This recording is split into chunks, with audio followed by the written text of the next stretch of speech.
Justice Minister Beker Bozdar says 10 people dead, but the state news agency, Anatolian Agency, is now saying at least 60 people wounded, of whom 6 are critical.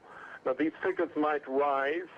The Red Crescent is calling for blood donations and is inviting people in Istanbul to go to mobile blood donation centers that have opened in various parts of the city.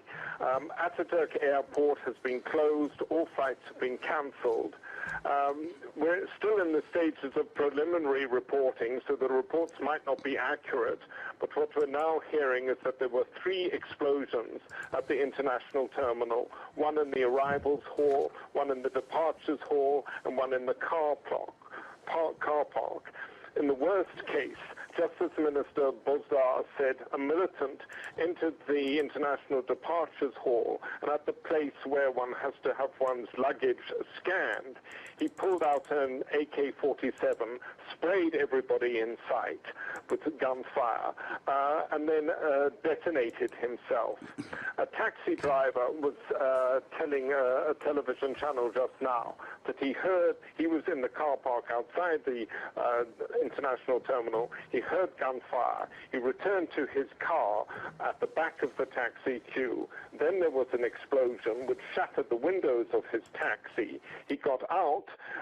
He saw wounded people all over the pavement.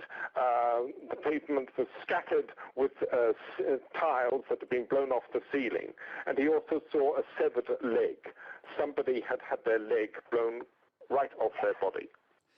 It is a tragic state of affairs you're describing for us, Jasper, and of course explosions all too frequent in Turkey these days. Is there any theory as to who is behind this, or any claim of responsibility as yet? Not as yet, but there are 3 possible groups.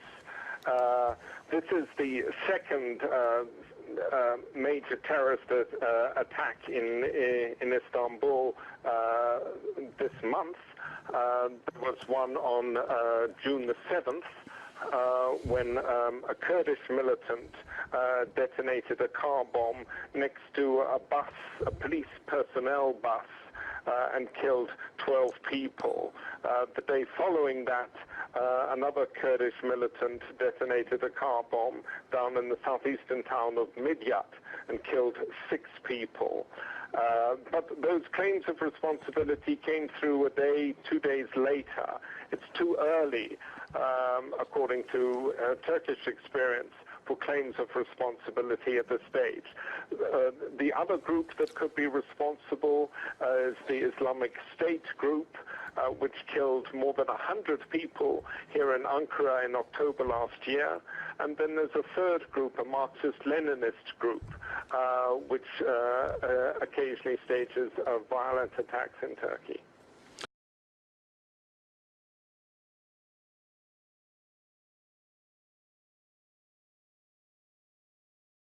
Looking at this situation in Turkey, what is your first reaction? Well, I mean, this is a brazen attack. I mean, it's going to be the most guarded, most heavily guarded, most surveilled air passenger hub in Turkey.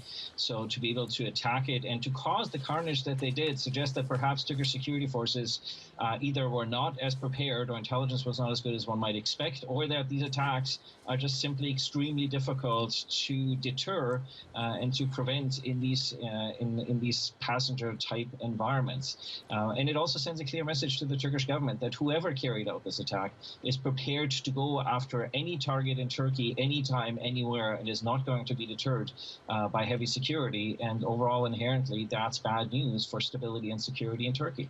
So what is the advice you would be giving to the likes of President Erdogan if you had his ear?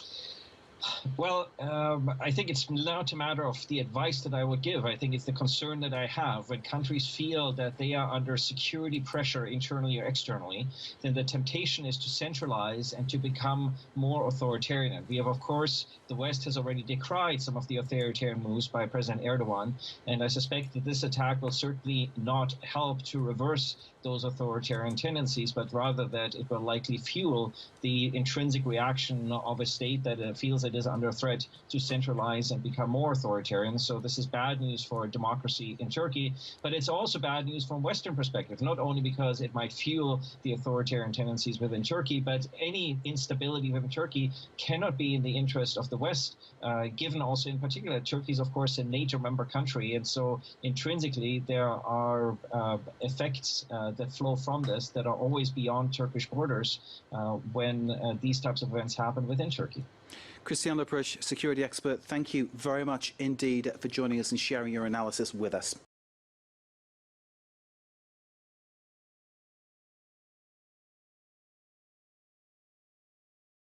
As Jasper was saying, this isn't the first bombing in Turkey this year. It's not even the first bombing in Turkey this month. Details are still coming in, as are images from the airport itself. They started appearing very quickly, almost simultaneously with the moment that we heard via the sort of the urgent messages we get here in the newsroom. At exactly the same moment, images started to emerge of the airport in the aftermath. This is Ataturk Airport after those blasts were heard. Initially we were told 2 blasts, now we're told 3, possibly even as many as 7 attackers involved in this. As you can see, the scene here, utter devastation and a fire burning alongside all of those suitcases. We know, of course, that those suitcases will have had their owners standing very close by at the time of that blast. There are a lot of very, very unpleasant videos circulating online at the moment, which I am not about to show. They show very badly injured people, and sadly, I can confirm that there are children among the very severely injured. But looking at obviously, we're getting details, we're getting images, and we're also getting what appears to be the first story of some real heroism tonight. Richard Engel, who is a reporter for NBC News, says that witnesses have told him that there was a police officer who wrestled the suicide, or one of the suicide bombers, to the ground. The attacker then detonated his bomb. And of course, the implication there is that that man, who will have saved so many lives, undoubtedly, will have been killed during his brave attempt to prevent this suicide bomber from fulfilling what he was hoping to do at the airport. This reporter shows how the relatives and, as always, the news crews are gathering outside the airport.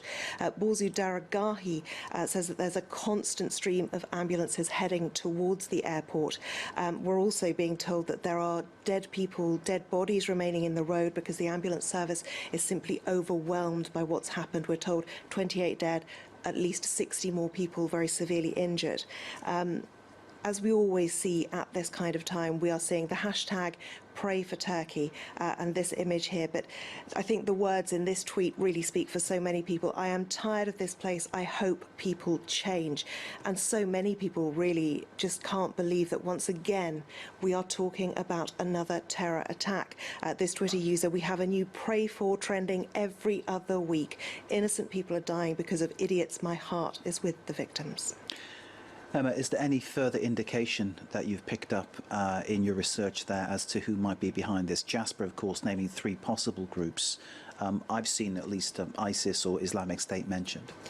The only mentions I've seen so far seem to imply that this is more likely to be the work of the Islamic State group than Kurdish separatists. There are several, obviously.